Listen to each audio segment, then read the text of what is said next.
शान्तं शाश्वतं प्रमेयमनघं निर्वाणशान्तिप्रदम्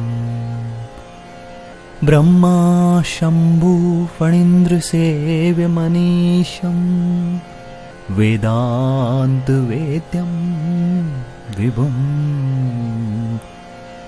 रामाख्यं जगदीश्वरं सुरगुरुं मायामनुष्यं हरिं वन्दे अहं करुणाकरं रघुवरं भूपालचूडामणिम्।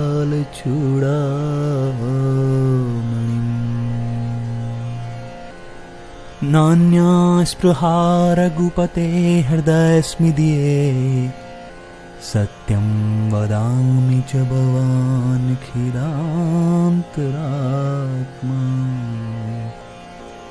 भक्तिं प्रयाश्च रघुपुङ्गव निर्भरामि कामादिदोषरहितं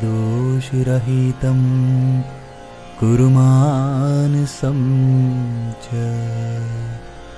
अतुलितबलधामं हेमशीलापदेहं दनुजवनकृशानुं ज्ञानिनामग्रगण्यं सकलगुणनिधानं वानराणामधीशं रघुपतिप्रियभक्तं वातजातं नमामि।